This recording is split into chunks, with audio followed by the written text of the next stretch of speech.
Assalamualaikum warahmatullahi wabarakatuh. Perkenalkan, nama saya Berlian Pramudita. Di sini saya akan mempresentasikan tentang perusahaan Adaro Energi Indonesia. Di sini nanti saya akan menjelaskan tentang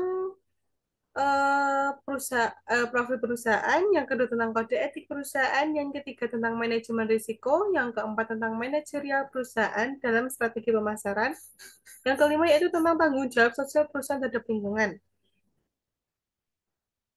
Poin yang pertama yaitu tentang profil perusahaan. Di sini, PT Adaro Energi Tbk adalah perusahaan pertambangan unggul dan produsen batu bara terbesar kedua di Indonesia. Adaro Energi telah berkembang menjadi organisasi yang terintegrasi secara vertikal dengan anak-anak perusahaan yang berpusat pada energi termasuk pertambangan, transportasi dengan kapal besar, pemuatan di kapal, pengerukan, jasa pelabuhan, pemasaran, dan penghasil listrik. Perusahaan ini mengoperasikan pertambangan batu bara tunggal terbesar di Indonesia yang tepatnya di Kalimantan Selatan dan bertujuan menjadi grup pertambangan dan energi besar di Asia Tenggara. Adaro Energi dan anak-anak perusahaannya terlibat dalam pertambangan dan perdagangan batu bara, usaha logistik, dan infrastruktur batu bara, jasa kontraktor pertambangan, dan konstruksi dan pengelolaan pembangkit listrik. Setiap anak perusahaan yang beroperasi memiliki posisi independen dan pusat keuntungan yang terintegrasi dalam rangka menjadikan Adaro Energi kompetitif dan bisa diandalkan untuk produksi batu bara dan rantai suplai batu bara. Di masa yang mendatang, Adaro Energi mungkin akan mendaftarkan anak-anak perusahaannya ke Bursa Efek Indonesia atau BEI untuk mendukung pertumbuhan dan pengembangannya. Karena industri pertambangan batubara telah diterpa harga batubara rendah sejak akhir tahun 2000-an.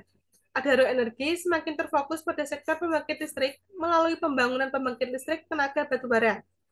Mengingat perusahaan ini mempunyai akses ke cadangan batubara yang besar dan permintaan Indonesia untuk listrik makin naik, segmen bisnis pembangkit listrik diharapkan menjadi aset berharga bagi Adaro Energi karena menyediakan pendapatan dan arus kas yang stabil, mengimbangi dampak negatif dari harga batubara yang volatil.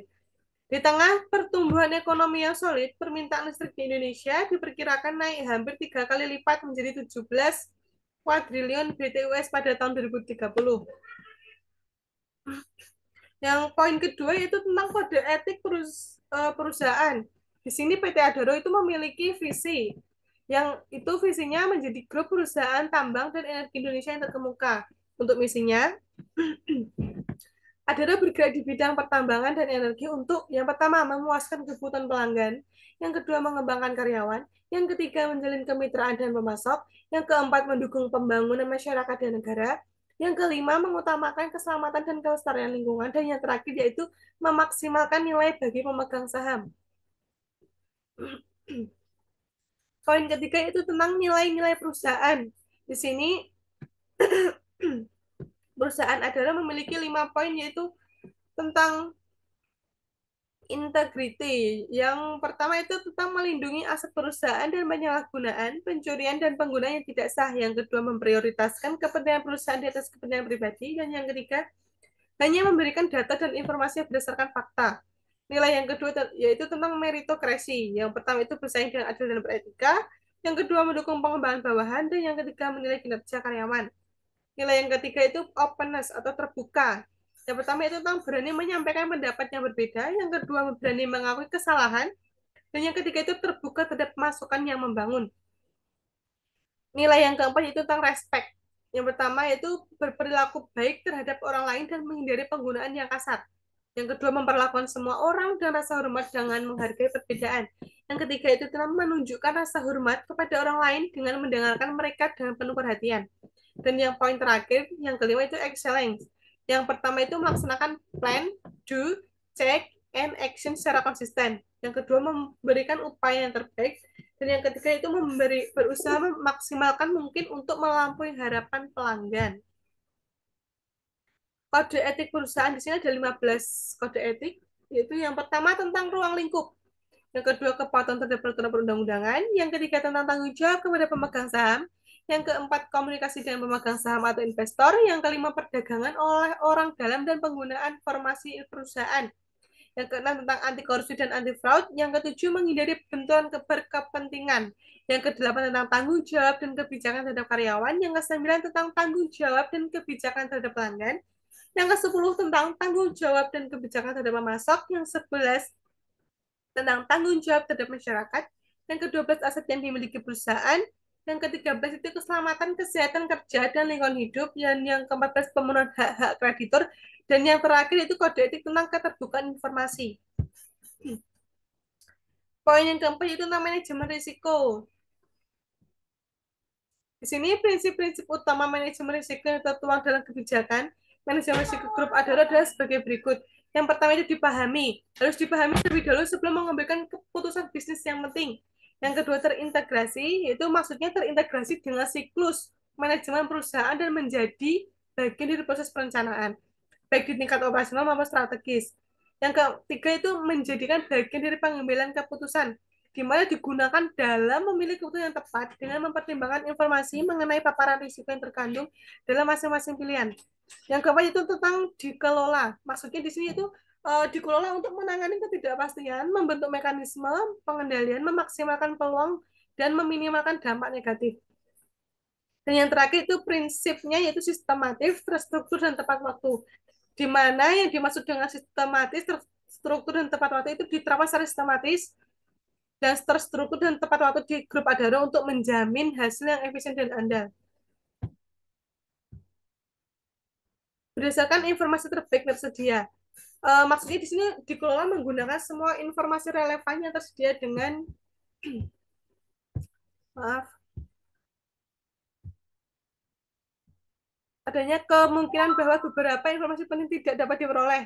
Selanjutnya yaitu tentang transparansi dan inklusif. Melibatkan para pemangku kepentingan, baik internal maupun eksternal, dalam setiap tahap manajemen risiko dan bersikap terbuka mengenai seluruh tindakan mitigasi dan perkembangannya. Dinilai kembali secara berkala untuk mengidentifikasi apakah ada risiko baru dan risiko-risiko yang sudah tidak relevan. Dan yang terakhir itu dikomunikasikan. Maksudnya itu dikomunikasikan kepada pemangku kepentingan yang relevan untuk mendapatkan tanggapan yang tepat agar risiko dapat dimitigasi secara efektif. Selanjutnya itu tentang strategi pemasaran.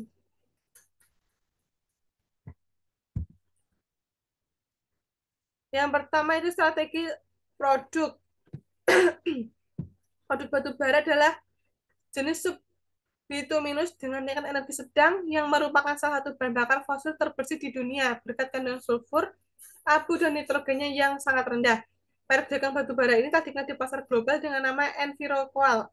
Itu ditambah di Kalimantan Selatan oleh Adaro Indonesia, aset pertambangan Adaro Energi yang utama pada tahun 2014, produk balangan coal yang memiliki karakteristika kadar polutan rendah yang mirip dengan Enviroqual mulai dijual ke pasar. Balangan coal ditambang dari deposit batu bara, Greenfield terletak di iklim terletak 11 km di sebelah tenggara konsesi Adaro Indonesia di Kabupaten Balangan, Kalimantan Selatan. Yang kedua itu tentang price atau harga. Maksudnya presisinya yaitu harga batu bara ecel atau HBA untuk penjualan langsung atau spot yang berlaku tanggal 1 Agustus 2016 hingga 31 Agustus 2016 pada titik searah penjualan secara free on board di atas kapal pengangkut. Selanjutnya itu tentang maaf masih dilanjutkan. Yang ketiga itu place atau tempat. Sebanyak 6,4 juta ton batu bara dijual ke negara-negara ASEAN, sedikit lebih rendah daripada tahun 2014.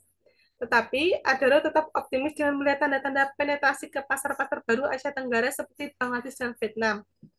Yang keempat itu promotion. Mencermati komunikasi terintegrasi yang dilakukan PT Adaro Energi Tbk menjadi suatu hal yang menarik. Pasalnya, perusahaan ini bergerak di bidang pertambangan batu bara dan perusahaan yang menjalankan B2B atau business to business. Dalam hal ini, menjual batu bara tentu berbeda dengan menjual sabun mandi. Namun, Adaro telah sukses mengimplementasikan komunikasi integrasi mereka tanpa melakukan hard selling.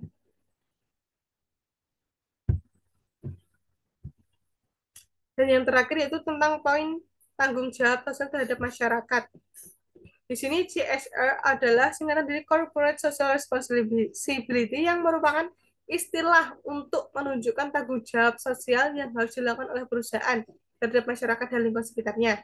CSR merupakan suatu komitmen perusahaan untuk melakukan kegiatan-kegiatan bermanfaat bagi masyarakat dan lingkungan, sehingga perusahaan-perusahaan dapat beroperasi secara berkelanjutan dan tidak merugikan bagi masyarakat.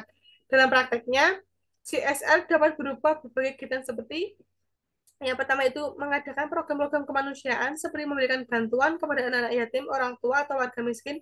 Yang kedua, melakukan kegiatan lingkungan seperti menanam pohon, membersihkan lingkungan, atau membantu pengelolaan sampah. Yang ketiga yaitu tentang membantu pengembangan masyarakat seperti dengan menyediakan fasilitas pendidikan atau kesehatan bagi masyarakat sekitar. Yang keempat yaitu tentang mengadakan program keselamatan dan kesehatan bagi karyawan perusahaan. Dan yang terakhir yaitu melakukan kegiatan-kegiatan sosial lain yang bermanfaat bagi masyarakat dan lingkungan sekitar. Sekian presentasi dari saya. Apabila ada salah kata, mohon maaf. Wassalamualaikum warahmatullahi wabarakatuh.